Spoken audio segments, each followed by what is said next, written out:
رئيسل وزراء دلka Kenya Raila Odinga ayaa xafiiskiisa ku qaabilay guddigii Somaliland ee taakulada abaaraha dalka Soomaaliya gaar ahaan guddigii deeqda taakulada u qaaday xiriyaha qaxoontiga ee Soomaalida ee dalka Kenya waramurtaasi ku saabsan waxa noo soo diray wariyahayga magaalada Nairobi nooga soo warama Cabdillaahi Cabdi Cali رئيسل وزراء dalka Kenya Raila Amolo Odinga ayaa xafiiskiisa ku qaabilay waftigii uu hogaaminayay wasiirka diinta ayaa u qaafta Sheekh Khaliil Cabdillaahi Ahmed waftigan oo ay kamid ahaayeen wasiirka ganacsiga warshadaha iyo dalxiiska Cabdirasaaq Khaliil Ahmed gudoomiyaha golaha arrimaha bulshada ee golaha guurtida Cabdulqaadir Maxamed Indhayndo imaamka masaajidka Calimataan Sheekh Maxamed Aw Aadan ayaa kulankooda ra'isul wasaaraha waxa ku wehelinayay socdaalkooda gudoomiyaha ku-xigeenka golaha baarlamaanka dalka Kenya Farah Maxamed maareeyaha hay'adaha wadooyinka Jamhuuriyadda Soomaaliland Cabdiwaahid Cabdulqaadir Cabdiraxmaan safiir ku-xigeenka safaarada Soomaaliland ay ku leedahay dalka Kenya Cabdirasaaq Ahmed Karani iyo Cabdullaahi Tabliiqi oo ah siyaasi weyn oo reer Soomaaliland ugu horeyntii ayuu halkaasi waxa uu uga warbixiyay ra'isul wasaaraha kaalmadii deeqda ahayd ee guddidan gurmadka abaaruhu ay ka soo bixinayeen xiriyaha qaxoontiga ee gobolka waqooyi bari ee dalkani Kenya sida ay u gaarsiiyeen dadweynaha Masar Faarax Macalin isagoo wasiirkuna uu ka mahadnaqay sida habsamida iyo sharafta leh ay dawladda Kenya ula shaqaysay intii ay ku guda jireen hawlahooda gurmadka dawladda Kenya iyo mas'uuliyiinteeda Faarax ugu horeeyana runtii haddii aanay caawinin wax badan inuu soo tabalaan dadkii u baahnaa gacad ka gelino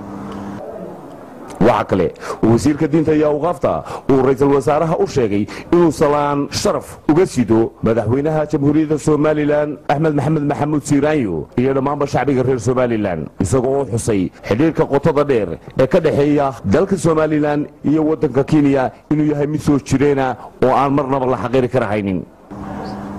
inta kadib kulay waa mar labaad waxaan ku salaamayno salaan kaga sidna madaxweynaha qaranka Soomaaliland أحمد محمد شلائي سلامتيسي تي شعبي تايدي أنا كوكيل جودي iyo delegateska waan mar labaad ugu salaamayna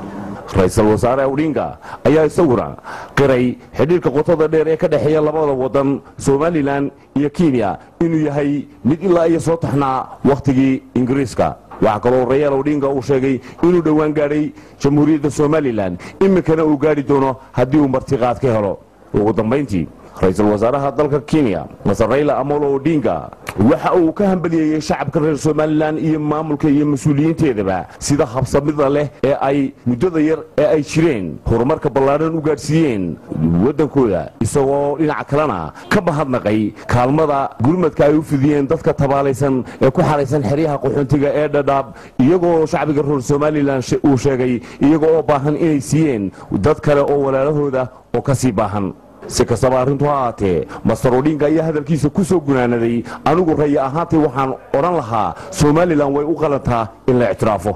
Yes, we also very grateful for the gesture that you made in helping our people who have been afflicted with drought and famine, as well as the refugees who have come across the border. In search of shelter and food as a result of the crisis which is facing the whole of the Horn of Africa right now. We know your situation. You are also affected like the other countries. So this is really a demonstration of brotherhood, you know, that let's share whatever little that is available right now. And in my view, and this is just my view, you deserve recognition. si kastaba arrintu ha ahaatee sumcadda iyo karaamada ay ka faa'iideeyay Jamhuuriyadda Soomaaliland gurmadkii abaaraha ay u fidisay dadka tabaalaysan ayaa